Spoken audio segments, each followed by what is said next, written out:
स्वागत है आप सभी का डीडी न्यूज़ पर। आप देख रहे हैं मिड डे प्राइम। मैं हूं रमा त्यागी। मिड डे प्राइम में आज हम बात करेंगे देश भर की बड़ी खबरों की। बताएंगे दुनिया भर में कौन कौन सी खबरों पर है सबकी नज़र, क्या चल रहा है खेल और अर्थ जगत में, और कुछ झलके फिल्म, कला और संस्कृति के क्षेत्र से भी। लेकिन सबसे पहले बड़ी खबरें। 5 देशों की यात्रा के अंतिम चरण में नामीबिया पहुंचे प्रधानमंत्री नरेंद्र मोदी। विंडहोक में एयरपोर्ट पर हुआ भव्य स्वागत।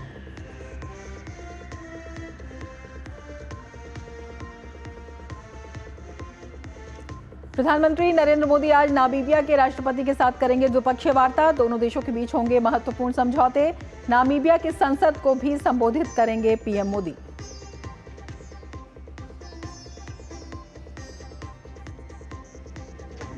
बिहार में मतदाता सूची पुनरीक्षण कार्यक्रम के खिलाफ विपक्ष के विरोध प्रदर्शन से आम जनता का हाल बेहाल। भाजपा ने कहा, गलत तरीके से वोटर बने लोगों के कंधे पर सियासत कर रहा है विपक्ष।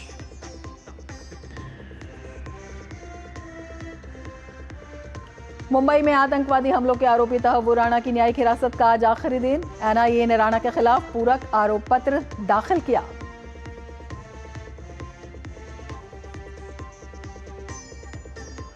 और भारी बारिश के चलते वडोदरा में पुल ढहा, 9 लोगों की मौत, 9 घायल। प्रधानमंत्री नरेंद्र मोदी ने जताया दुख। प्रधानमंत्री राष्ट्रीय राहत कोष से प्रत्येक मृतक के परिजनों को 2 लाख रुपए और घायलों को 50,000 रुपए अनुग्रह राशि देने की घोषणा।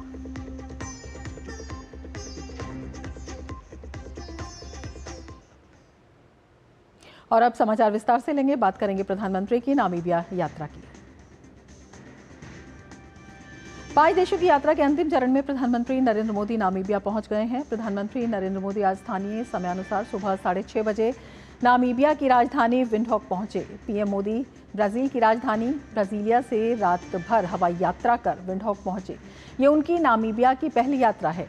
हवाई अड्डे पर पीएम मोदी का नामीबिया के राष्ट्रपति नंदी नदेतवा ने स्वागत किया। वहां के मूल कलाकारों ने पारंपरिक वेशभूषा में अपनी प्रस्तुति पेश की। यात्रा के दौरान प्रधानमंत्री वहां की राष्ट्रपति नंदी नदेतवा के साथ द्विपक्षीय वार्ता करेंगे। प्रधानमंत्री नरेंद्र मोदी अपने नामीबिया के दौरे के दौरान वहां राष्ट्रपति के साथ प्रतिनिधिमंडल स्तरीय बातचीत करेंगे। इस दौरान दोनों देशों के बीच व्यापार, निवेश, खनिज संसाधनों और रक्षा सहयोग जैसे कई अहम मुद्दों पर बातचीत होगी। साथ ही प्रधानमंत्री मोदी नामीबिया के राष्ट्रीय स्मारक हीरोज एकड़ पर जाकर देश के संस्थापक डॉक्टर सैम नुजोमा को श्रद्धांजलि भी अर्पित करेंगे। इसके अलावा वे नामीबिया की संसद को संबोधित करेंगे और वहां मौजूद भारतीय प्रवासी समुदाय से भी मुलाकात करेंगे। दोनों देशों के बीच डायमंड बिजनेस, जरूरी खनिजों और यूरेनियम सप्लाई पर चर्चा की संभावना है।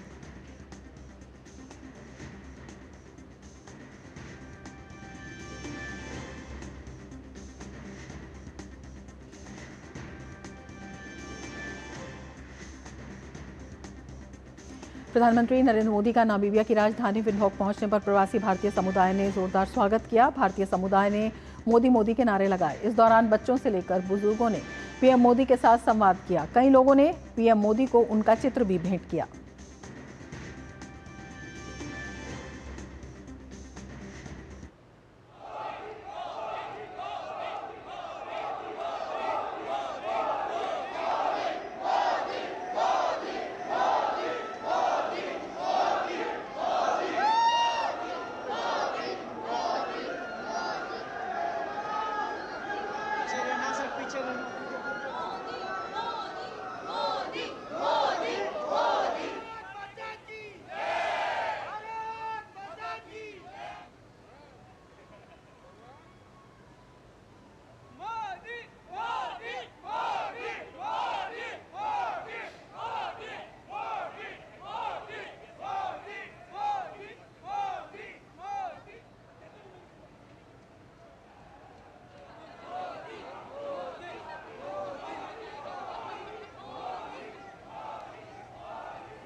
तो प्रधानमंत्री का जोरदार स्वागत हुआ और दोनों देशों में अगर हम द्विपक्षीय संबंधों की बात करते हैं तो उसके लिहाज से बेहद अहम ये यात्रा मानी जा रही है। द्विपक्षीय व्यापार की बात करें तो लगातार उसमें वृद्धि हो रही है। 2023-24 में 813 मिलियन अमेरिकी डॉलर ये व्यापार था, जिसमें 453 मिलियन अमेरिकी डॉलर भारत का निर्यात था। तो ये द्विपक्षीय व्यापार है जिसके ये आंकड़े हैं। 2024-25 में दो तरफा व्यापार जो है वो शुरू हुआ। ये व्यापार दो तरफा हो गया 2024-25 में और दोनों देशों के बीच व्यापार 568 अमेरिकी डॉलर तक पहुंच गया। तो द्विपक्षीय व्यापार में लगातार वृद्धि होती जा रही है। भारत का निर्यात 327 मिलियन अमेरिकी डॉलर था और इसके साथ ही अगर हम नामीबिया से आयात की बात करते हैं तो ये 241 मिलियन अमेरिकी डॉलर था। तो ये द्विपक्षीय व्यापार है जिसमें लगातार वृद्धि हो रही है और लगातार किस तरह से ये संबंध जो है मजबूत हो रहे हैं और इस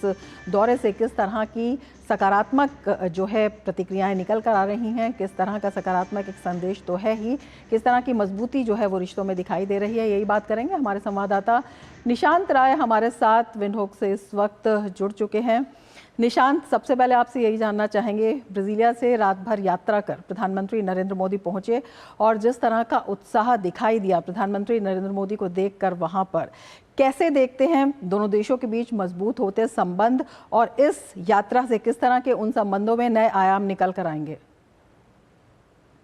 देखिए रमा, बिल्कुल प्रधानमंत्री नरेंद्र मोदी लगातार अफ्रीकन कंट्रीज के दौरे पर रहे और ब्राजीलिया से सुबह जब वो यहाँ पर पहुंचे तो जो भारतीय समुदाय है जो नामीबिया में रहता है वो पूरी गर्मजोशी के साथ उसने प्रधानमंत्री नरेंद्र मोदी का स्वागत किया। अगर मैं विंडोक की बात करूं तो यहाँ सुबह जो तापमान था बेहद कम था और 5 डिग्री सेल्सियस के आसपास था।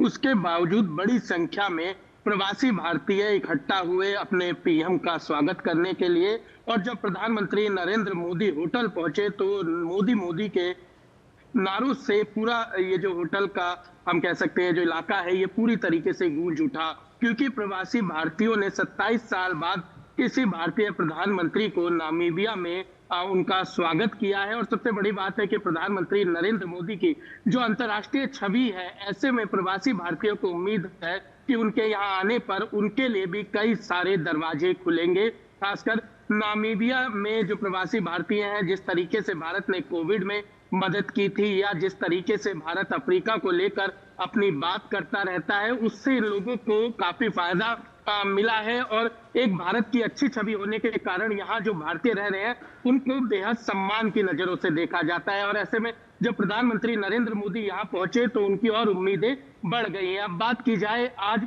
जो प्रधानमंत्री का कार्यक्रम रहने वाला है, सबसे पहले प्रधानमंत्री का आधिकारिक वेलकम किया जाएगा और उसके बाद प्रधानमंत्री नरेंद्र मोदी यहाँ पर जो फादर ऑफ नेशन नामीबिया जिनको कहा जाता है डॉक्टर सैम नुजुमा, उनके श्रद्धांजलि देने जाएंगे। उनके अलावा जो स्वतंत्रता संग्राम में हीरोज रहे हैं उनको भी प्रधानमंत्री श्रद्धांजलि देंगे। इसके अलावा प्रधानमंत्री नरेंद्र मोदी यहाँ संसद के संयुक्त सत्र को भी संबोधित करेंगे और साथ में यहाँ की राष्ट्रपति से भी प्रधानमंत्री मुलाकात करेंगे, द्विपक्षीय वार्ता करेंगे। तो कहा जा सकता है कि बेहद महत्वपूर्ण आज का दिन रहने वाला है भारत और नामीबिया के रिश्तों में। और आज के दिन के बाद, हालांकि भारत और नामीबिया के रिश्ते बहुत पुराने, 1946 से लेकर 1990 जब नामीबिया आजाद हुआ था, उसके बाद भी इन दोनों मुल्कों के अगर रिश्तों की बात की जाए तो बेहद जो है वो गर्माहट रही है। और जब प्रधानमंत्री यहाँ पर आ गए हैं तो हम कह सकते हैं एक नए युग की शुरुआत होगी जिसमें व्यापार, सांस्कृतिक और तमाम तरह के जो संबंध हैं वो और मजबूत होंगे।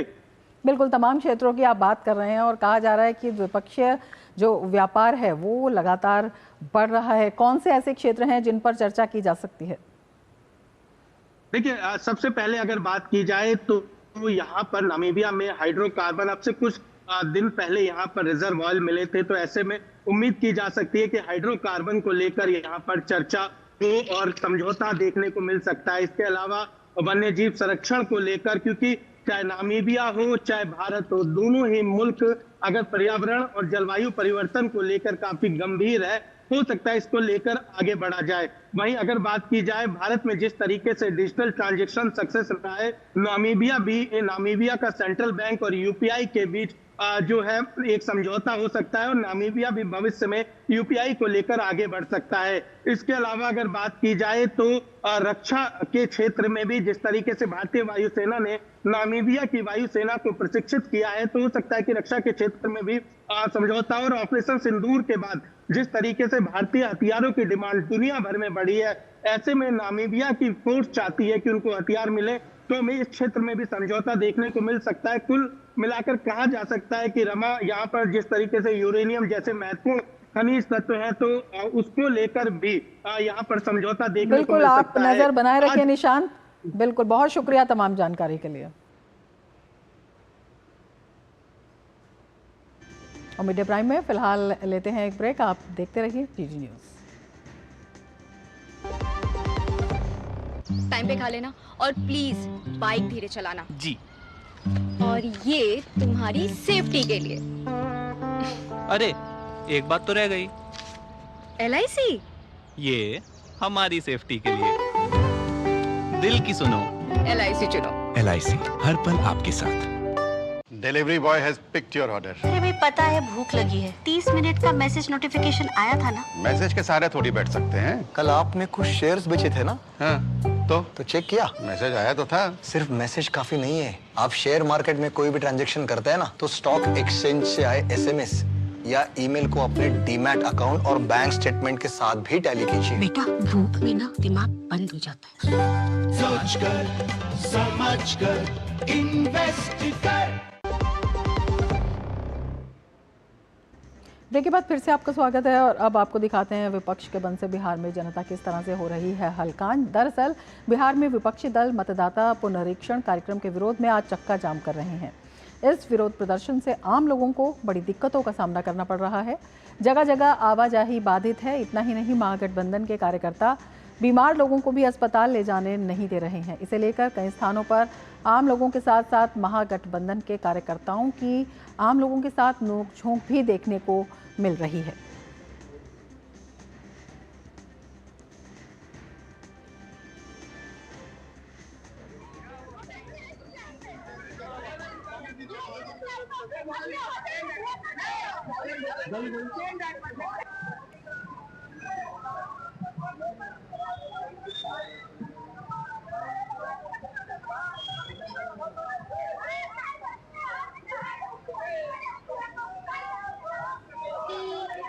तो आप देख सकते हैं कि आम जनता कितनी परेशानियों का सामना कर रही है। महागठबंधन के इस चक्का जाम के आह्वान से जो जनता है वो परेशान है, वो बेहाल है। और ये एक बीमार महिला भी दिखाई दे रही हैं ऑटो रिक्शा में, जिन्हें ले जाना है हॉस्पिटल, संभवतः जल्दी ले जाना है, लेकिन उन्हें जाने नहीं दिया जा रहा है और इस वजह से वो काफ़ी आक्रोशित हो गई हैं।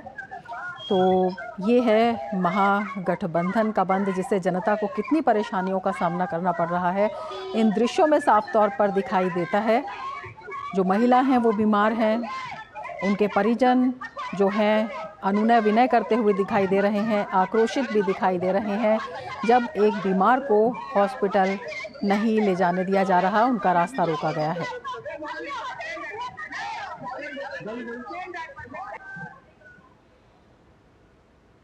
लालू यादव के जो तेजस्वी यादव के जो बंदी है वो सरासर अन्यायपूर्वक है, क्योंकि देश में जो भी अपद्रवी है, उपद्रवी कहिए, बांग्लादेशी कहिए, चाहे जो भी है, उसकी वोटर का जो छानबीन हो रहा है वो सत्य तथ्य होना भी चाहिए, क्योंकि देश की गद्दार को देश से निकालना जरूरी होता है। हम नेपाल के हैं, लेकिन भारत के संबंध से हमको बहुत रोटी बेटी का संबंध है भारत से, और जितने तकलीफ दिए हैं ये तेजस्वी यादव, उसका फल उनको चुनाव में जरूर भोगना पड़ेगा। रांची से आ रहे हैं, रक्सौल जाना है और 8 बजे से हम लोग जाम में हैं। पैसेंजर को नहीं रोकना चाहिए था।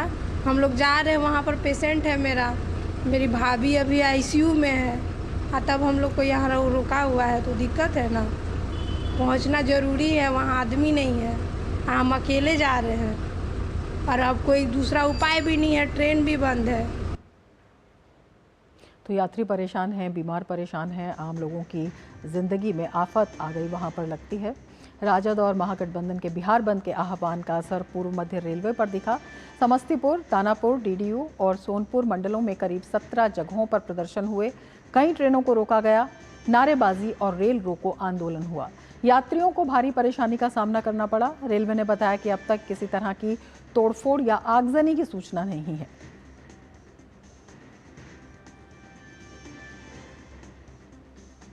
और बिहार में मतदाता सूची पुनरीक्षण कार्यक्रम को लेकर विपक्ष के विरोध प्रदर्शन पर भाजपा ने निशाना साधा है। बीजेपी नेता रविशंकर प्रसाद ने कहा कि विपक्ष उन लोगों के कंधों पर चुनाव जीतना चाहता है जो मतदाता बनने की पात्रता नहीं रखते हैं। आप चाहते क्या है? एक तरफ आप कहते हैं कि चुनाव आयोग ठीक काम नहीं कर रहा है, वोटर लिस्ट ठीक नहीं है, तभी आप ईवीएम मशीन पर सवाल उठाते हैं। आज जब एक सघन पुनरीक्षण हो रहा है जिसमें 50% से अधिक लोगों ने अपनी इच्छा से फॉर्म भर दिया, तो आप आपत्ति कर रहे हैं। तो इन तमाम परिस्थितियों के आलोक में एकमात्र संकेत यही है कि ये विपक्षी उन लोगों के कंधों पर इलेक्शन जीतने का षड्यंत्र करना चाहते हैं जो वोटर बनने की पात्रता नहीं रखते हैं। रविशंकर प्रसाद ने कहा कि वोटर लिस्ट पुनरीक्षण का बेवजह विरोध किया जा रहा है क्योंकि विपक्षी दलों को बिहार में अपनी हार दिख रही है। वोटर लिस्ट को लेकर के रिवीजन होता है तो आपको क्या परेशानी है? ये पहली बात मैं कहूंगा। दूसरी जो सबसे इंपॉर्टेंट बात है, इन सभी लोगों ने सुप्रीम कोर्ट का दरवाजा खटखटाया, उनका अधिकार है। जहां तक मेरी जानकारी है कल सुनवाई होने वाली है, कल। तो फिर क्या एक दबाव की राजनीति हो रही है क्या? या तो आप कोर्ट में विश्वास करिए या सड़क पर विश्वास करिए। और हमारे संवाददाता मधुरेश नारायण हमारे साथ पटना से जुड़े हुए हैं और ज़्यादा जानकारी के साथ। मधुरेश, सबसे पहले आपसे ये जानना चाहेंगे, इस बंद के आह्वान से जो आम लोग हैं उन्हें किस तरह की दिक्कतों का सामना करना पड़ रहा है? जो दृश्य हमने देखे हैं वो तो दिखाते हैं कि लोग बहुत परेशान हैं, बहुत बेहाल है, बीमार हॉस्पिटल तक नहीं जा पा रहे हैं। हाँ बिल्कुल, देखिए जो पब्लिक ट्रांसपोर्ट है उसको भी टारगेट किया गया है। सड़कों पे लंबी लंबी जाम लगी हुई है। एक जो गांधी सेतु पुल है जो पटना और वैशाली को कनेक्ट करती है, वो पुल पूरा चौक है और इसके कारण वैशाली की तरफ भी लंबी गाड़ियों की कतार देखने को मिल रही है और पटना शहर में भी उसके कारण एक लंबा जाम लगा हुआ है। इसके अलावा जो चौक चौराहे हैं जहाँ पे प्रदर्शन कर रहे हैं महागठबंधन के जो लोग हैं, उनके कारण लोगों को ऑफिस आने जाने में या किसी अपने निजी काम के लिए कहीं आने जाने में काफी परेशानी का सामना करना पड़ रहा है। बड़ी बात ये है कि जो बीमार मरीज हैं, जो इनको पीएमसीएच जाना है या IGIMS हॉस्पिटल जाना है, एम्स जाना है, उनको भी जाने नहीं दिया जा रहा है। और कई जगह तो लंबी जो गाड़ियों की कतार है उसके कारण वो एम्बुलेंस भी जाम में फंसी हुई दिख रही है। हालांकि जो पुलिस के जवान है वो किस तरह कोशिश कर रहे हैं उनको वहां से निकालने की, लेकिन जाम इतना ज्यादा है कि लोगों को भारी परेशानी का सामना करना पड़ रहा है। इसके साथ ही कुछ हमारे पास में कुछ ऐसे विजुअल्स भी आए हैं जहाँ पे जबरदस्ती जो व्यापारिक प्रतिष्ठान है, दुकानें हैं, उनको भी बंद कराई जा रही है, जिसके कारण व्यापारी जो है, जो दुकानदार हैं, उनको भी काफी परेशानी का सामना करना पड़ रहा है। जी मधुरेश, आपसे ये भी जानना चाहेंगे, ये जो बंद है आखिरकार लोगों को परेशानी का सामना करना पड़ रहा है, साफ तौर पर दिखाई दे रहा है। बीजेपी ने भी इस पर कई सवाल उठाए हैं। किस तरह से राजनीति की भेंट में आम आदमी वहां पर चढ़ रहा है? देखिए, जो गहन निरीक्षण कर रहा है इलेक्टोरल रोल का, ये एक सतत प्रक्रिया है। चुनाव आयोग लगातार इसको करता रहता है। इससे पहले जब बिहार से पहले महाराष्ट्र में इलेक्शन हुए थे, दिल्ली में इलेक्शन हुए थे, तो इलेक्टोरल रोल जो है, जो मतदाता सूची है, उसको लेकर के विपक्ष के द्वारा कई तरह के सवाल उठाए गए थे। बिहार में इलेक्शन से पहले इस तरह के सवाल न उठे, इसलिए चुनाव आयोग ने इसमें संशोधन करने की जो प्रक्रिया है उसको शुरू किया। अब इसी को लेकर के विपक्ष जो है ये एक बड़ा चुनावी मुद्दा बना रहा है और इस चुनावी मुद्दे को लेकर के जो जगह जगह बंद का आयोजन किया जा रहा है, इससे निश्चित रूप से लोगों को परेशानी हो रही है। इसमें जो पार्टी के कार्यकर्ता है वो निश्चित रूप से हिस्सा ले रहे हैं, लेकिन जो आम लोग हैं वो उनको परेशानी का सामना पड़ रहा है। किसी का एग्जाम है, एग्जाम छूटने की संभावना बन गई है क्योंकि वो जाम में फंसे हुए हैं। किसी को किसी के लिए बैंक जाना जरूरी है लेकिन वो बैंक में नहीं पहुंच पा रहा है। तो इस तरह की तमाम जो अफरा तफरी का माहौल है वो सड़कों पर देखने को मिल रहा है और जो गाड़ियों के जैम हैं, लंबे लंबे जैम हैं, वो बता रहे हैं कि लोग किस तरीके से परेशान हैं।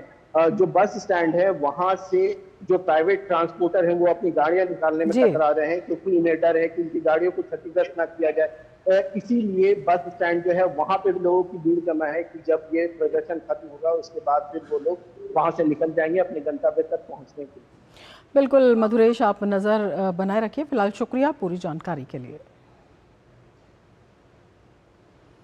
और मिड डे प्राइम में फिलहाल लेते हैं एक ब्रेक। आप देखते रहिए टीडी न्यूज। क्या बात है, बहुत फिट लग रहा है। 3 महीने में पैसे डबल, वाह। फास्ट और हाई रिटर्न्स भी। क्या स्कीम है? कल तो नहीं थी यहाँ, और कल होगा भी नहीं। तूने कभी 5 ओवर में डबल सेंचुरी मारी है? ऐसे स्कीम के बहकावे में आके हम धोखा खा सकते हैं। और आरबीआई कहता है अपना पैसा सुरक्षित रखो और समझदारी से निवेश करो। अगर ज्यादा रिटर्न के पीछे भागोगे तो रिस्क भी उतना ही उठाओगे, और फास्ट रिटर्न से बच के, और फास्ट बॉलिंग से भी। आरबीआई कहता है जानकार बनिए, सतर्क रहिए। सुनो, एक अच्छी इंश्योरेंस पॉलिसी एआई से पूछते हैं। एक ऐसी पॉलिसी जिसमें प्रीमियम पेमेंट हो लिमिटेड पर इनकम आती रहे लाइफ टाइम। LIC का जीवन उत्सव। एक ऐसी पॉलिसी जो दे होल लाइफ इंश्योरेंस कवर भी। LIC का जीवन उत्सव। वाह, चलो तो LIC की जीवन उत्सव पॉलिसी ही लेते हैं। मैं भी तुमसे यही कह रही थी, LIC का जीवन उत्सव। लाइफ टाइम सेलिब्रेशन मनाइए LIC के जीवन उत्सव के साथ, फ्यूचर सेट है। ब्रेक के बाद फिर से आपका स्वागत है। आगे बढ़ते हैं। ट्रेड यूनियंस ने आज पूरे देश में भारत बंद का ऐलान किया है। हालांकि दिल्ली, हरियाणा, मध्य प्रदेश, उत्तर प्रदेश और राजस्थान समेत उत्तर, मध्य और पश्चिम भारत में बंद बिल्कुल बेअसर है। इन इलाकों में सामान्य जनजीवन सुचारू रूप से चल रहा है। हालांकि गैर भाजपा शासित राज्यों में बंद का आंशिक असर देखने को मिल रहा है। जहां केरल में चक्का जाम की कोशिश हुई तो दूसरी तरफ पश्चिम बंगाल के कोलकाता में वामपंथी दलों की यूनियन ने जादवपुर में पैदल मार्च निकाला। इसके अलावा जादवपुर रेलवे स्टेशन पर लेफ्ट यूनियन के कार्यकर्ताओं ने जमकर हंगामा किया। इस प्रदर्शन के कारण आम जनजीवन को परेशानियों का सामना करना पड़ रहा है। गौरतलब है कि 10 केंद्रीय ट्रेड यूनियन और उनके सहयोगी संगठनों ने देशव्यापी हड़ताल बुलाई है। भारतीय जनता पार्टी के सांसद और confederation of all India traders के प्रधान सचिव प्रवीण खंडेलवाल ने कहा कि विपक्ष के विरोध का व्यापारी किसी भी तरह से समर्थन नहीं कर रहे हैं।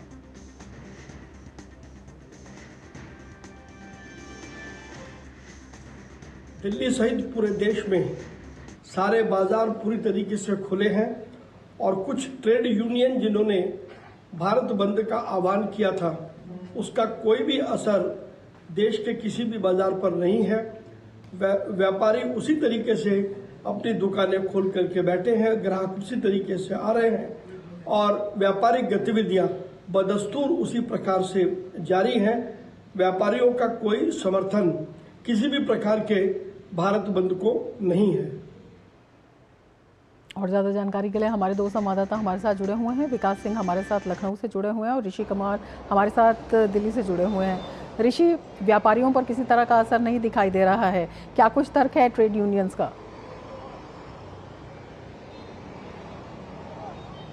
देखिए रमा, जिस तरीके से आज की इस हड़ताल का विश्लेषण करें तो जिस तरीके से 10 ट्रेड यूनियन ने आह्वान किया था और पूर्व में भी हमने देखा है कि किस तरीके से जब ये ट्रेड यूनियन बंद कॉल करती थी तो क्या असर होता था, लेकिन उस तरीके का असर खासतौर से जो उत्तर भारत के जो राज्य हैं वहां पर बिल्कुल ही दिखाई नहीं दे रहा है। तमाम ऐसे संगठन हैं। अब जैसे मैं बात करूं, इसमें बिजली विभाग से संबंधित तमाम कर्मचारियों के संगठनों का दावा था कि वो इसमें शामिल होंगे। इस वजह से आशंका व्यक्त की जा रही थी कि बिजली आपूर्ति बाधित हो सकती है, लेकिन ऐसा कहीं भी दिखाई नहीं दे रहा है। दूसरी बात करें तो बैंकिंग सेक्टर की, वहां पर भी कुछ खास असर दिखाई नहीं दे रहा है। इतना जरूर है कि जहां पर गैर भाजपा शासित राज्य है, खासतौर से जैसे केरल है, तो वहां पर इसका असर दिखाई दिया, आंशिक असर। और इसमें एक तरीके से वहां जो सरकार है उसकी तरफ से किसी भी तरीके की कोई कार्रवाई नहीं करना एक तरीके से लोगों के बीच में एक वातावरण भय का पैदा करता है, जिससे कि उन्हें लगता है कि इस बंद में गाहे बगाहे वो दूरी रहेंगे और तो उनके लिए ज्यादा सुरक्षित रहेगा। इसी तरीके से अगर हम बात करें पश्चिम बंगाल की, तो पश्चिम बंगाल में वहां की सरकार ने साफ कहा है कि इस बंद का जो भी कॉल करेगा या जबरदस्ती कोई भी बंद कराने का प्रयास किया जाएगा, उनके खिलाफ सख्त कार्रवाई की जाएगी। वहाँ तमाम वामपंथी संगठनों के जो लोग थे जिन्होंने बंद के लिए लोगों को आह्वान किया और सड़कों पर उतरे, लेकिन वही दूसरी तरफ सरकार की तरफ से भी कार्रवाई की गई। बिल्कुल बेअसर जो है वो बंद तो दिखाई दे रहा है। विकास भी हमारे साथ जुड़े हुए हैं। कोशिश की गई लेकिन वहां पर भी झड़पें दिखाई दी। जी बिल्कुल विकास, आपसे समझना चाहेंगे क्या कुछ जानकारी आप वहां से देना चाहेंगे सबसे पहले? जी समय आपको ये हम बताना चाहेंगे कि लखनऊ समेत उत्तर प्रदेश में इस बंद पूरी तरीके से बेअसर रहा है। यहाँ पर सामान्य रूप हैं संबंधित जितने भी विभाग हैं वो सारे विभागों में सुबह बिल्कुल बंद जो है वो बेअसर दिखाई दे रहा है। लोगों को भी जो दिक्कतें आती हैं और जो बंद जो है बंद का जो प्रभाव है वो लोगों के ऊपर दिखाई दे रहा है और कहीं ना कहीं लोग भी इसे समझ रहे हैं। बहुत शुक्रिया ऋषि और विकास पूरी जानकारी के लिए। आगे बढ़ेंगे। गुजरात के वडोदरा पुल हादसे में 9 लोगों की मौत हो गई है। इस घटना को लेकर वडोदरा कलेक्टर अनिल धमेलिया ने कहा कि एनडीआरएफ की टीमें और अन्य प्रशासनिक व पुलिस टीमें मौजूद हैं। बचाव अभियान जारी है। अब तक 9 शव बरामद किए जा चुके हैं। 6 लोग घायल हैं जिनका अस्पताल में इलाज चल रहा है।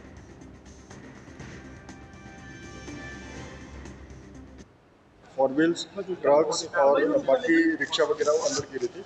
रेस्क्यू ऑपरेशन सुबह से शुरू कर दिया है। लोकल स्विमर्स ने तुरंत काम किया था। बोट्स वहाँ पर आ गई थी। साथ ही साथ तुरंत ही नगर पालिका की टीम आ गई थी। VMC, emergency response centre, NDRF की टीम और बाकी प्रशासन और पुलिस की टीम यहाँ पर तैनात है। रेस्क्यू की यहाँ पर कार्यवाही ऑनगोइंग है और जल्द से जल्द वो कार्यवाही तुरंत खत्म की जाएगी। खास करके अभी ह्यूमन लॉस मिनिमाइज हो उस दिशा में कोशिश कर रहे हैं। अभी ज़्यादातर बॉडीज हमने बाहर निकाली है। अभी भी वहाँ पर जो ट्रक्स और एक पिकअप वन है उसको बाहर निकालने की कोशिश कर रहे हैं। ट्रक को बाहर निकालने में थोड़ी दिक्कत हो रही है, इसीलिए हम मैकेनिकल फोर्स का भी यूटिलाइजेशन कर सकते हैं। अभी तक 9 डेड बॉडीज हमने निकाली। प्रधानमंत्री ने गुजरात के वडोदरा में पुल ढहने की घटना पर दुख जताया और मृतकों के परिजनों को 2 लाख रुपए की राहत राशि का ऐलान किया। प्रधानमंत्री कार्यालय ने एक्स पर पोस्ट कर इसकी जानकारी दी। पीएम मोदी ने कहा कि गुजरात के वडोदरा जिले में एक पुल के ढहने से हुई जनहानि बेहद दुखद है। जिन लोगों ने अपने प्रियजनों को खोया है उनके प्रति मेरी संवेदनाएं। घायलों के शीघ्र स्वस्थ होने की कामना करता हूं। प्रधानमंत्री राष्ट्रीय राहत कोष से प्रत्येक मृतक के परिजनों को 2 लाख रुपए की अनुग्रह राशि दी जाएगी। घायलों को 50,000 रुपए दिए जाएंगे।